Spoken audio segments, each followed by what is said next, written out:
Hello everyone, स्वागत है आप सभी का आपके अपने channel yes ITI technical classes में। तो आज की क्लास हमारी इलेक्ट्रीशियन थ्योरी फर्स्ट ईयर के लिए है, जिसमें हम आज आपको पढ़ाने वाले हैं ट्रांसफार्मर के बारे में। तो ट्रांसफार्मर के टॉपिक को कवर करेंगे और एक एक टॉपिक को अच्छे से पढ़ेंगे। तो यदि आप चैनल पे नए हैं तो चैनल को सब्सक्राइब कर लीजिए और बेल आइकन प्रेस करके ऑल पे क्लिक कर दीजिए। तो चलिए आज का जो टॉपिक है उसको स्टार्ट करते हैं और पढ़ते हैं ट्रांसफार्मर के बारे में। तो सबसे पहले हम जानेंगे कि ट्रांसफार्मर क्या होता है और ट्रांसफार्मर की हिंदी क्या होती है। तो ट्रांसफार्मर की हिंदी होती है परिणामित्र। परिणामित्र, ठीक है। अब ट्रांसफार्मर कहते किसे हैं, चलिए हम इसको जान लेते हैं। तो ट्रांसफार्मर के बारे में जानते हैं कि ट्रांसफार्मर स्थैतिक मशीन है। किस टाइप की मशीन है? स्थैतिक मशीन है। स्थैतिक मशीन का मतलब कि जिसके सभी भाग क्या होते हैं? स्थिर होते हैं, ठीक है, स्थिर होते हैं। आप भी देखे होंगे अपने गांव घरों में, आसपास में आप भी देखे होंगे कि ट्रांसफार्मर का कोई भाग घूमने वाला नहीं होता है। क्या घूमता है? ट्रांसफार्मर का कोई भाग नहीं घूमता है, आप भी देखे होंगे। तो ट्रांसफार्मर का कोई भी भाग घूमने वाला नहीं होता है, इसीलिए हम उसको स्थैतिक मशीन के नाम से जानते हैं। तो इलेक्ट्रिकल क्षेत्र में यह एक बड़ी डिवाइस होती है। इलेक्ट्रिकल क्षेत्र में यह बड़ी डिवाइस होती है, बड़ी युक्ति होती है, ठीक है। इसके बाद ट्रांसफार्मर की परिभाषा क्या है, तो चलिए परिभाषा पे जान लेते हैं। तो सिंपल परिभाषा है, चलिए इसका परिभाषा जान लेते हैं। परिभाषा क्या होता है? तो बोला जाता है कि ट्रांसफार्मर, जो आपका ट्रांसफार्मर है, एक स्थैतिक मशीन है। स्थैतिक मशीन है जो बिना आवृत्ति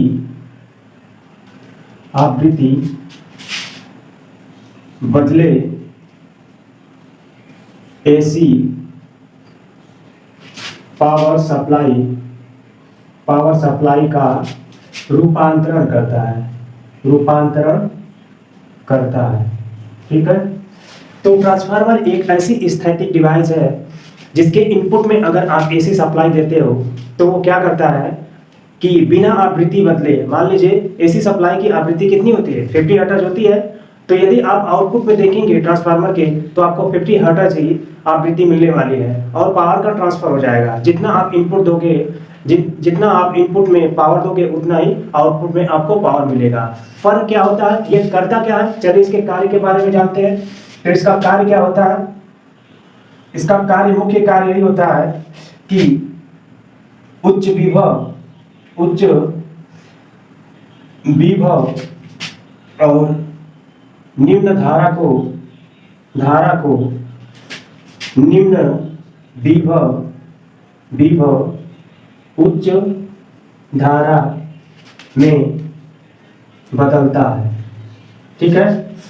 तो ट्रांसफार्मर का मेन कार्य होता है कि उच्च विभव निम्न धारा को निम्न विभव उच्च धारा में बदलता है। यानी ये वोल्टेज को स्टेप अप करता है, स्टेप डाउन करता है, यानी वोल्टेज को घटाने और बढ़ाने का काम करता है। तो दो चीज आपको समझ में आ गई होगी कि ट्रांसफार्मर कैसी मशीन है। तो ट्रांसफार्मर स्थैतिक मशीन है। इसके बाद ट्रांसफार्मर की हिंदी क्या होती है? तो ट्रांसफार्मर की हिंदी परिणामित्र होती है। इसके बाद कार्य क्या होता है? तो उच्च विभव निम्न धारा को निम्न विभव उच्च धारा में बदलता है। और परिभाषा क्या होती है? तो ट्रांसफार्मर एक प्रकार की स्थैतिक डिवाइस है, यानी उसका कोई भी भाग घूमने वाला नहीं होता है, जो बिना आवृत्ति बदले, अगर उसके इनपुट में आप जितनी आवृत्ति देते हैं तो आउटपुट में अगर माप करके देखेंगे तो आपको उतनी आवृत्ति मिलने वाली है, जो बिना आवृत्ति बदले AC पावर सप्लाई का रूपांतरण करता है। अब ये जान लीजिए कि ट्रांसफार्मर किस सप्लाई पे चलता है। तो ये भी एग्जाम में पूछता है। ट्रांसफार्मर जो होता है सदैव AC सप्लाई पे कार्य करता है। किस सप्लाई पे कार्य करता है? सदैव AC सप्लाई पे कार्य करता है। भूल से भी आप लोग DC सप्लाई मत दीजिएगा। अगर DC सप्लाई देंगे तो उसकी जो प्राइमरी वाइंडिंग होती है वो जल जाएगी, ठीक है। तो आप लोग DC सप्लाई कभी मत दीजिएगा, ठीक है, क्योंकि जो ट्रांसफार्मर होता है, जो परिणामित्र होता है, वो AC सप्लाई पे काम करता है, ठीक है ना। AC सप्लाई पे काम करता है और कितने हर्ट्ज पे? 50 हर्ट्ज पे काम करता है। आप जानते हैं कि एसी सप्लाई की जो आवृत्ति होती है वो 50 हर्ट्ज होती है, ठीक है, समझ में आ रहा है। और जो डीसी सप्लाई होती है, डीसी सप्लाई, उसकी आवृत्ति कितनी होती है, 0 हर्ट्ज होती है। डीसी सप्लाई की आवृत्ति 0 हर्ट्ज होती है। चलिए, ये ट्रांसफार्मर से रिलेटेड नहीं है, ऐसे ही मैंने बता दिया, ठीक है। अब हम जानते हैं कि ट्रांसफार्मर कितने प्रकार के होते हैं, ठीक है, तो चलिए इस पे बात करते हैं।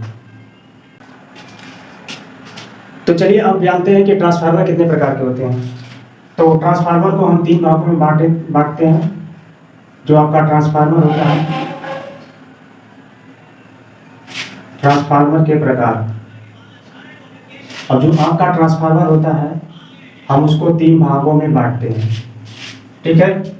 पहला जो भाग होता है उसे हम पावर ट्रांसफार्मर के नाम से जानते हैं। जो आपका सेकेंड भाग होता है उसे हम इंस्ट्रूमेंट ट्रांसफार्मर के नाम से जानते हैं।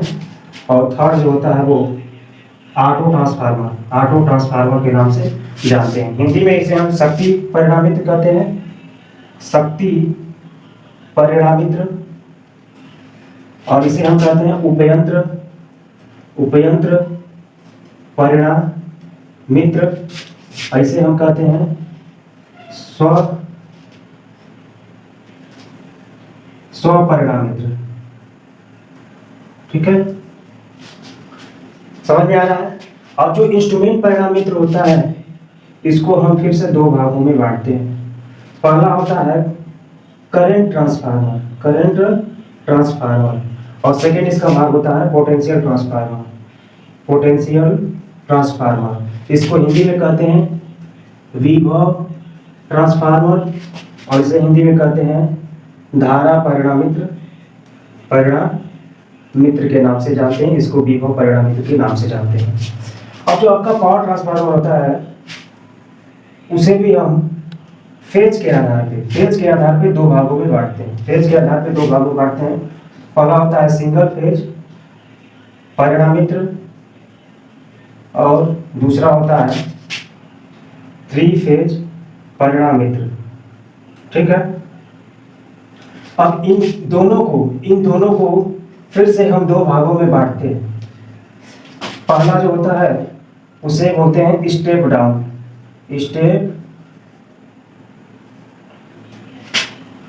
डाउन ट्रांसफार्मर, और दूसरा होता है स्टेप अप ट्रांसफार्मर, ठीक है। इसको कहते हैं अपचयन, इसको कहते हैं उपचयन ट्रांसफार्मर, ठीक है। स्टेप डाउन का मतलब कि वे ट्रांसफार्मर जो वोल्टेज को क्या करता है, कम करता है। यदि आप इनपुट में ज़्यादा वोल्टेज देते हैं तो आउटपुट में क्या करेगा, आपको कम वोल्टेज करके देगा। स्टेप अप का मतलब क्या होता है, स्टेप अप ट्रांसफार्मर का काम यही होता है कि यदि आप उसके इनपुट में अगर कम वोल्टेज देते हैं तो वो क्या करता है, उसको ज़्यादा वोल्टेज में कन्वर्ट कर देता है, ठीक है। लेकिन जब वोल्टेज को बढ़ाएगा तो साथ में करंट को भी घटाएगा, क्योंकि वो पावर का ट्रांसफर करता है। जितना उसके इनपुट में आप पावर देते हो उतना ही आपको आउटपुट में पावर मिलता है, ठीक है। सिंगल फेज ट्रांसफार्मर किसे कहते हैं, सिंगल फेज ट्रांसफार्मर का मतलब ये होता है कि जो सिंगल फेज सप्लाई पे कार्य करता है उसे सिंगल फेज ट्रांसफार्मर कहते हैं। देखिए 3 फेज ट्रांसफार्मर क्या होता है, 3 फेज ट्रांसफार्मर जो 3 फेज सप्लाई पे कार्य करता है उसे 3 फेज ट्रांसफार्मर के नाम से जानते हैं।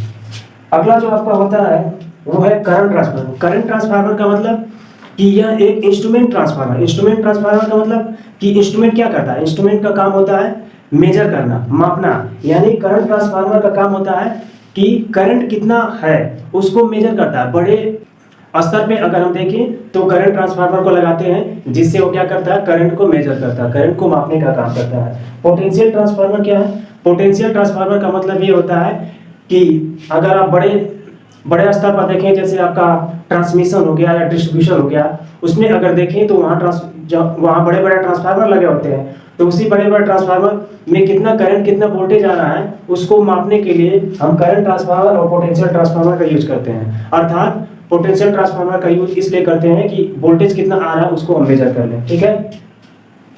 इसके बाद है आपका ऑटो ट्रांसफार्मर का मतलब ये होता है कि उसमें एक ही कॉइल होती है, एक ही कॉइल होती है और उसमें इनपुट आउटपुट दोनों एक ही कॉइल से होता है, ठीक है। और अपने इच्छा अनुसार आप टेपिंग कर सकते हैं, वोल्टेज को कम ज़्यादा कर सकते हैं। ठीक है, तो ये ऑटो ट्रांसफार्मर, छोटे छोटे ट्रांसफार्मर देखिए ना, उसमें भी यूज होता है, टेपिंग करके कर सकते हैं। ठीक, तो इस तरह से ट्रांसफार्मर का वर्गीकरण करते हैं। तो ट्रांसफार्मर को एक बार और देख लीजिए। ट्रांसफार्मर को हम 3 भागों में बांटते हैं। पहला जो होता है पावर ट्रांसफार्मर, दूसरा होता है इंस्ट्रूमेंट ट्रांसफार्मर यानी उपयंत्र ट्रांसफार्मर, तीसरा होता है ऑटो ट्रांसफार्मर यानी स्वपरिणामित्र। अब फिर से पावर ट्रांसफार्मर को 2 भागों में बांटा गया है, सिंगल फेज परिणामित्र और 3 फेज परिणामित्र। अब फिर से सिंगल फेज और 3 फेज परिणामित्र को 2 भागों में बांटा गया है। पहला होता है स्टेप डाउन ट्रांसफार्मर और दूसरा होता है स्टेप अप ट्रांसफार्मर। ठीक है, इसके बाद इंस्ट्रूमेंट ट्रांसफार्मर के भी 2 भागों में बांटा गया है। पहला है करंट ट्रांसफार्मर और दूसरा होता है विभव ट्रांसफार्मर। तो इस तरह से हम ट्रांसफार्मर का वर्गीकरण करते हैं। तो ये सब ट्रांसफार्मर के प्रकार है, इसका वर्गीकरण हम ऐसे ही करते हैं। अब अगला हमारा टॉपिक है कि प्रारूप के आधार पर यानी संरचना के आधार पर ट्रांसफार्मर कितने प्रकार के होते हैं। तो देखिए, संरचना के आधार पर जो आपके ट्रांसफार्मर होते हैं, संरचना के आधार पर जो आपके ट्रांसफार्मर होते हैं, इन्हें भी हम 3 टाइप के, ये भी 3 टाइप के होते हैं। पहला जो होता है आपका कोर टाइप होता है, ठीक। दूसरा होता है आपका सेल टाइप, ठीक है। और तीसरा जो होता है आपका ओबेरी टाइप होता है, ठीक है। तो ये हो गया संरचना के आधार पे, यानी संरचना के आधार पर ट्रांसफार्मर 3 तरह के होते हैं। पहला होता है कोर टाइप, सेल टाइप और बेरी टाइप, ठीक है। अब अगला टॉपिक है हमारा कि ट्रांसफार्मर के भाग कौन कौन से होते हैं, इसके बारे में हम लोग देख लेते हैं। तो इससे पहले जान लेते हैं कि जो पावर ट्रांसफार्मर होता है वो पारस्परिक प्रेरण के सिद्धांत पे यानी म्यूचुअल इंडक्शन के सिद्धांत पे कार्य करता है। ऑटो जो ट्रांसफार्मर होता है, ऑटो ट्रांसफार्मर, वो स्व प्रेरण के सिद्धांत पे कार्य करता है। इसको आप लोगों को याद रखना है क्योंकि एग्जाम के लिए बहुत ही इंपॉर्टेंट है। अब देखते हैं ट्रांसफार्मर के भाग। तो ट्रांसफार्मर में कौन कौन से भाग होते हैं, इनके नामों के बारे में जानते हैं। तो पहला जो भाग होता है ट्रांसफार्मर का, उसे कहते हैं मेन टैंक। क्या कहते हैं? Main tank. मेन टैंक क्या होता है? मेन टैंक जिसमें तेल भरा रहता है, जिसमें वाइंडिंग होती है, जिसमें कोर होती है, उसको मेन टैंक बोलते हैं। अगला जो पार्ट होता है उसे बोलते हैं कंजर्वेटर। कंजर्वेटर क्या है? कंजर्वेटर मेन टैंक पे ऊपर लगा होता है, जिसमें ऐसे डंडी निकली होती है, ठीक है। एक तो उसमें ब्रीदर लगा होता है कंजर्वेटर में। नेक्स्ट जो पार्ट है ब्रीदर भी इसका इंपॉर्टेंट पार्ट है, ठीक है।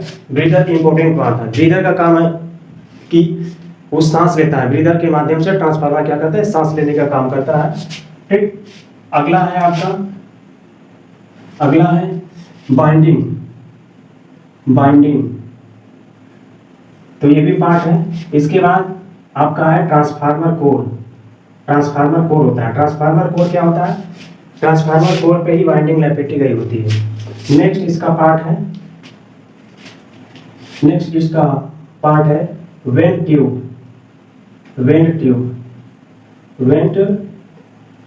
ट्यूब, ये इसका मेन पार्ट है, ठीक है। अगला इसका पार्ट है नेचुरल बुशिंग, ठीक है। नेचुरल बुशिंग आप देखे होंगे, जो काला काला आपको दिखता होगा ट्रांसफार्मर पे, कुछ ऐसे होगा,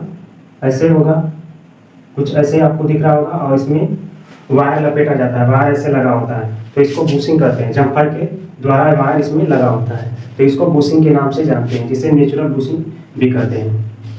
अगला इसका पार्ट है oil level gauge. Oil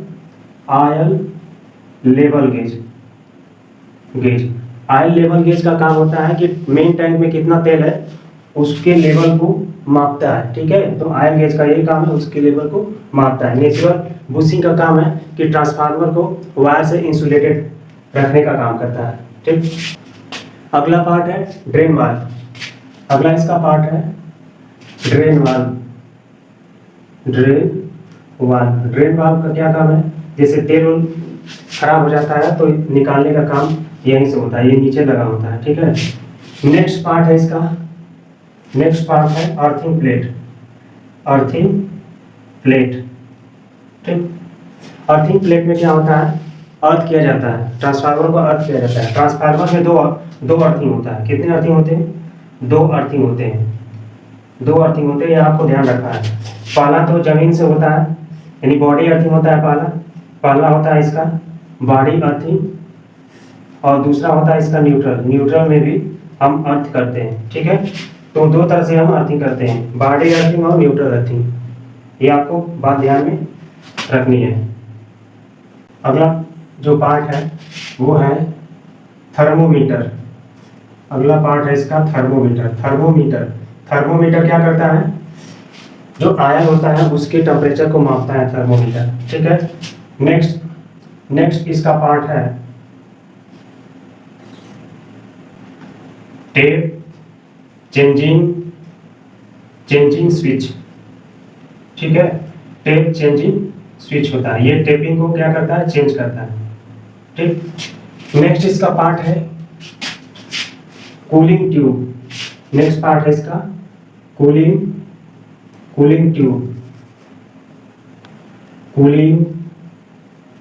tube, या इसे हम रेडिएटर के नाम से भी जानते हैं। कूलिंग ट्यूब और रेडिएटर आप लोग देखे होंगे। जो आपका मेन टैंक होता है, जो इस तरह से आपका जो मेन टैंक होता है उसके आप बाहर आप लोग इस तरह से कुछ देखते होंगे, तो इसी को हम कूलिंग ट्यूब के नाम से जानते हैं, ठीक है। तो ये जो होता है ये कूलिंग ट्यूब होता है। कूलिंग ट्यूब से क्या होता है, जब ट्रांसफार्मर का तेल गर्म हो जाता है तो ऊपर उठता है, ऊपर उठ के क्या होता है, इस कूलिंग ट्यूब के माध्यम से फिर नीचे जाता है।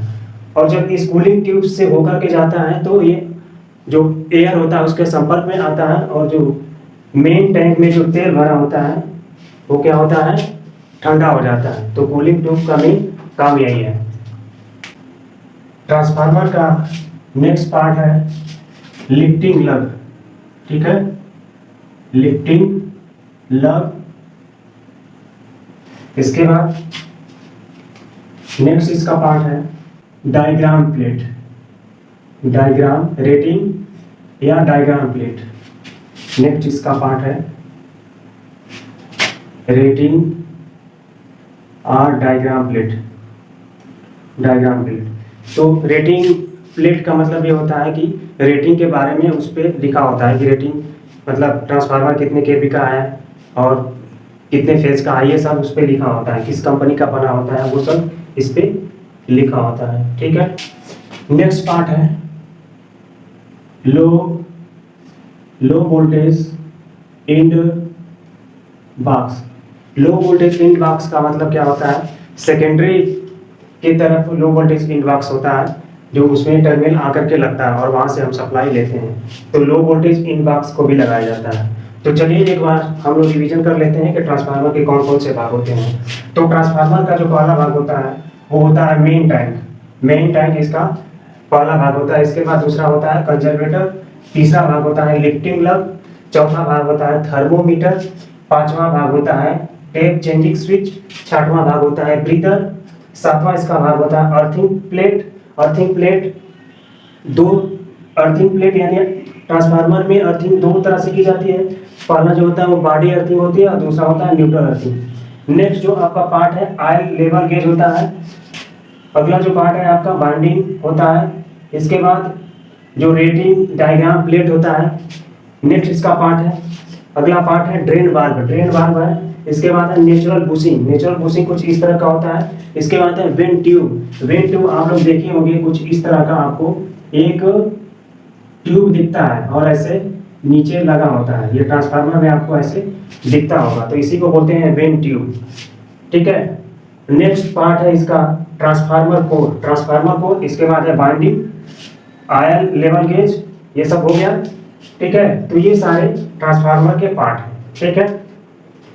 वेंट ट्यूब का क्या काम है, बाय द वे ट्रांसफार्मर में कभी फॉल्ट आ जाता है और इसके बाद ट्रांसफार्मर का जो आयल होता है वो गर्म हो जाता है और गैस के रूप में परिवर्तित होने लगता है। तो गैस को रिलीज करने के लिए हमें एक रास्ता चाहिए ना, तो वही वो रास्ता है वेंट ट्यूब के द्वारा। वेंट ट्यूब का जो ये वाला जो भाग होता है इसमें पतली झिल्ली लगी होती है। जब ट्रांसफार्मर में फॉल्ट होता है तो जितनी भी गैस होती है इसके माध्यम वेंट ट्यूब के माध्यम से बाहर आती है और ये झिल्ली प्रेशर से ये फट जाता है और सारा जो गैस होता है ये बाहर रिलीज होता है। तो इस सेफ्टी के रूप में लगाया गया होता है। एक इसका एक और भाग होता है, वो होता है आपका अंदर ये लगा होता है भूखोज रिले लगा होता है, भूखोज रिले होता है, ठीक है। तो भूखोज रिले भी भाग होता है। भूखोज रिले जो होता है वो कंजर्वेटर और मेन टैंक के बीच में लगा होता है। वो फोल्ड रिले कहाँ लगा होता है? कंजर्वेटर और मेन टैंक के बीच में लगा होता है, ठीक है। ब्रीदर देखे होंगे, ब्रीदर कहाँ लगा होता है? तो ब्रीदर जो होता है वो कहाँ लगा होता है? तो कंजर्वेटर पे लगा होता है, ठीक। आपका वेन ट्यूब कहाँ लगा होता है? तो वेन ट्यूब मेन टैंक पे लगा होता है, ठीक है। तो मेन टैंक में ये बाइंडिंग और कोर होता है। कोर पे बाइंडिंग लपेटी गई होती है। बाइंडिंग 3 फेज के लिए भी हो सकती है और सिंगल फेज के लिए भी हो सकती है। बाइंडिंग 2 तरह की होती है, एक प्राइमरी बाइंडिंग होती है, एक सेकेंडरी बाइंडिंग होती है, ठीक है। तो बाइंडिंग कोर पे लपेटा गया होता है, और कोर जो होता है वो टैंक में होता है, टैंक में तेल भरा होता है, ठीक है।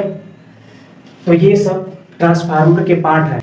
तो आशा करता हूँ कि आज की क्लास आप लोगों को अच्छी लगी होगी और ट्रांसफार्मर के जितने भी भाग हैं उनके बारे में आप लोगों को अच्छे तरीके से समझ में आ गया होगा। और आज ये भी जानने को मिला होगा कि ट्रांसफार्मर किसे कहते हैं, ट्रांसफार्मर की हिंदी क्या होती है। बहुत लोग पूछते हैं कि ट्रांसफार्मर को हिंदी में क्या कहते हैं। इसके बाद ये पूछते हैं ट्रांसफार्मर किस सिद्धांत पे काम करता है। तो ट्रांसफार्मर जो पावर ट्रांसफार्मर होता है वो पारस्परिक प्रेरण के सिद्धांत पे या स्थैतिक प्रेरण के सिद्धांत पे काम करता है। ऑटो ट्रांसफार्मर किस पे काम करता है? तो स्व प्रेरण के सिद्धांत पे काम करता है। ऑटो ट्रांसफार्मर में एक ही बाइंडिंग होती है, ठीक है। और ट्रांसफार्मर का क्या कार्य है? तो ट्रांसफार्मर क्या करता है? लो वोल्टेज हाई करंट को हाई वोल्टेज लो करंट में बदलने का काम करता है। ट्रांसफार्मर की क्या परिभाषा है? तो ट्रांसफार्मर की परिभाषा यही है कि ट्रांसफार्मर एक ऐसी स्थैतिक मशीन है जो पावर का ट्रांसफर करता है, वो भी बिना आवृत्ति बदले। यानी इनपुट में अगर 50 हर्ट्ज आवृत्ति देते हैं तो आउटपुट में भी आपको 50 हर्ट्ज आवृत्ति मिलने वाली है, ठीक है। तो यदि आपको ये क्लास अच्छा लगा है तो आप भाई वीडियो को लाइक कर दीजिए और ज़्यादा से ज़्यादा अपने फ्रेंडों में शेयर करिए ताकि हमारे भी सब्सक्राइबर बढ़े और क्योंकि हमारा भी इससे हौसला बढ़े।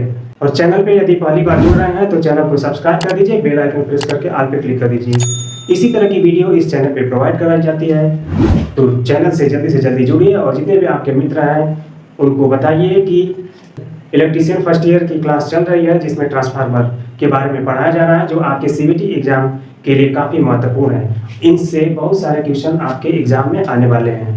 तो मिलते हैं अगली वीडियो में नए टॉपिक के साथ, तब तक के लिए जय हिंद।